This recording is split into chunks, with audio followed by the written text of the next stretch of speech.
Hello guys and welcome to my channel. My name is Jesper Offersen, and on this channel here we're talking about skincare, hair care and all those sort of things that are supposed to make you look good for a really long time.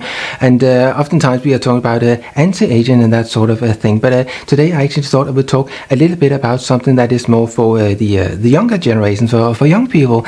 And the other day I was out shopping and I saw something that apparently is very, very popular among the young people, and that is a drink. It is this one here. So actually it is an energy drink, and I picked this one out here because I thought it said topical punch, but actually it says tropical punch. But nevertheless I thought, well, these things, they are obviously they are not great for young people, and they say actually on the tin that you should not drink it if you are below the year 18. So yeah, so how can you then use it if you are a young person and you really would like to show other people that you are buying this stuff here, which is hugely popular? Well, I thought, can't you just splash it onto your face and see if it will do some sort of good stuff on your skin? Because lo and behold, this is actually an energy drink, and there is a lot of caffeine in it, and usually caffeine, that is something we are associating in skincare with under eye cream and that sort of thing, so kind of like to brighten and lighten the skin. So that could be some sort of a good thing, and kind of like beat up the skin cells so they perform a little bit better. And another thing about caffeine is that it acts kind of like it tightens the skin, so it makes it more like you feel maybe that is a little bit more stiff when you have used it. And another thing is also that it contains coconut water, and that contains a lot of minerals, vitamins and all that sort of good stuff. So in that sense it could be really good for the skin. But it also contains something else, and it actually contains something that is called an alpha hydroxy acid, and we have spoken about that before. So this would be in the form of a citric acid if we are looking at this one here, or the other ones that you can see behind me here.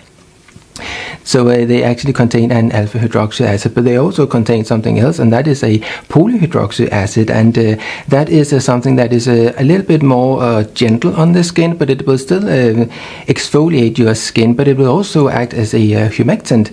And there are other things in this stuff here, and that is something that you will find in rice water, and that is something called inositol, and that is also a humectant, so that really draws in moisture to the skin. And have I tried this on my skin? Well, actually I have, because I have tried it for the last week. I went in and there was a shop and they had all these sort of things, and I was a bit like, oh yeah, I just go and shop it and then just like hope and pray that no one would see that I actually did it, because I felt it was a little bit embarrassing basically. But anyway, if you know what it contains, then maybe it's not that embarrassing after all, because I was actually rather happy after having used it for about a week's time. And I simply just used it as a toner, if you like. So after I had cleansed my face, I just splashed it onto my face and let it sink in. And then I actually did something else, and that was that I took a little bit of it and I put it in this container here. So that's kind of like about 100 milliliters. So what I did, I made it into, as you can see, a sort of like a gel thing. And I did that in a very sort of simple way, because I have something, and I've spoken about that before, and that is something called sodium alginate. It looks like this. And the thing is that usually if you have heard about the La Mer's miracle broth, then it really wouldn't be a miracle without it. So that is basically something that is used in skincare to keep a moisture on the skin, and also sort of like a gels product. So like something like this, if you have a pH that is not too acidic, and usually something like this that would not be super acidic, even there are citric acid in it and that sort of thing, but it is a sort of like a buffer, so it's not a super acidic. So I have used that on my skin. And one thing I have also added a little bit, and that is mineral oil, and it looks like this. And the reason I've done that is that the mineral oil, if you just add a little bit, and what is a little bit? Well, when I made 100 milliliters like in this one here, it would be like I took a spoon of this size here, and this is a 1 milliliter spoon, and I took that, and of the alginic, so this stuff here, so the sodium alginate, so alginic acid, but it's like a salt of it. So you take a spoon like this, and then you put it in here, and then you take a little bit of mineral oil, kind of like up to about there, so it maybe 1 milliliter or 2 milliliter, something like that.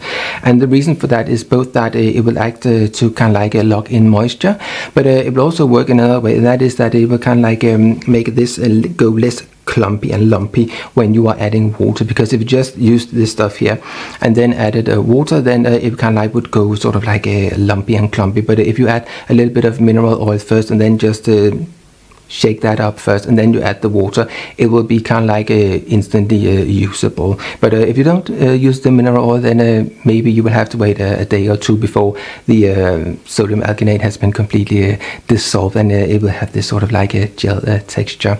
And there are preservatives in this one here anyway, so I did not really need to add anything to this here. So that was kind of like a beauty of that they already had the things in here that will make it last for a long time. But still, I do actually keep it in the fridge or in the refrigerator, so it's a little bit cold when I use it.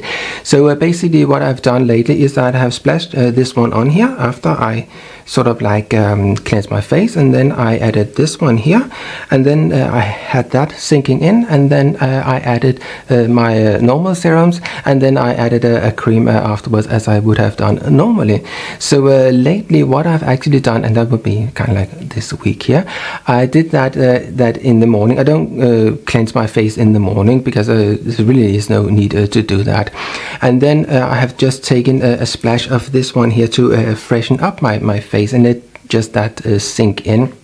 And then when that has sunk in, I might use a little bit of this stuff here, and when that has sunk in, I put on my sunscreen if I'm using a sunscreen. And I would do that if I'm going out, so yes, I would do that, but normally I just sit indoor all day long, so not really that necessary, because yeah, there won't be that much sun here, though yes, there will be UVA light, I know, but still, what the point here is that you can use a sunscreen on top, and it would actually work rather a treat, because you don't have any sort of like a super oiliness underneath, and this sort of alginic acid or the caffeine and that sort of thing kind of like tightens the skin, and kind of like makes your skin sort of like less oily. So I really feel that it actually worked rather well underneath the sunscreen. So that has been really a good thing. So this product here, it contains these various things. So like, and then there are other things in like stabilize and that sort of thing. But that usually you would find that in a cream anyway. And then yes, there is a taurine in it, and we have spoken about the amino acid taurine before, and that is something that is really good in order to make sure that your collagen is actually being kept in a really nice condition, because if you don't have taurine, then it can kind of like go lumpy, clumpy, and all that sort of thing, and that is not really great. So yes, that is another benefit of slashing or splashing this sort of stuff here onto your face, that it actually contains taurine. So yes, there are a lot of good things to say about this stuff here, apart from you should not really drink it, because yes, it contains sweeteners, and it is these sort of artificial sweeteners, and we don't really know in the long run what is going to happen if you have ingesting a lot of that stuff over many years. So better safe than sorry, and don't drink this stuff. But it actually works rather well on the skin.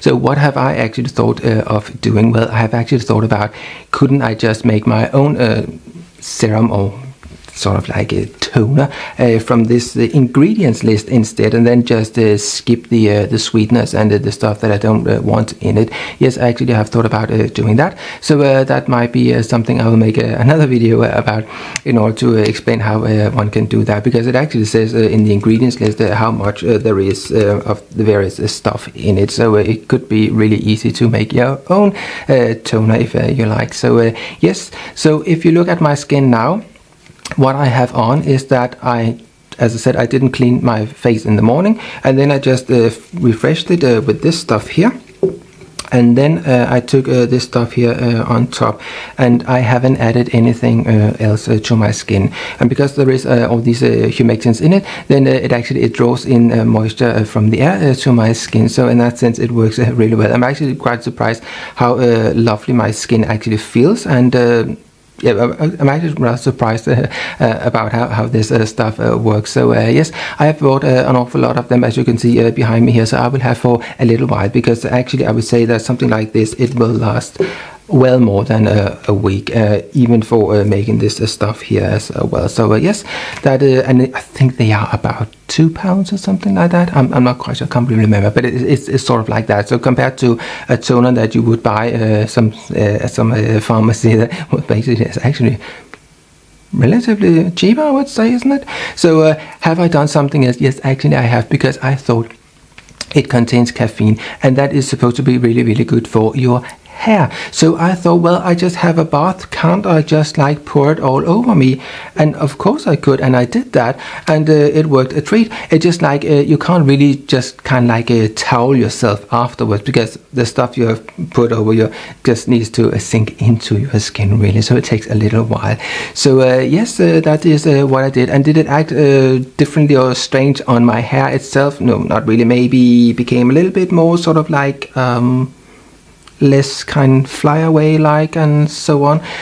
So in that sense, I would say that definitely something I would do again. So yes, if you try something interesting and you have bought all these ones already and really don't want to drink it, and kind of like you want to be in with your friends because they're still buying this stuff here, and then just to have something to do with it if you don't want to drink it, well, then you can use it in your skincare. So yes, that was the advice for me in this video here. So if you like to see more of this sort of stuff, please subscribe, hit the bell, and do all the things we do in order to be notified when I upload more of this sort of videos. Thank you for watching. See you. Bye.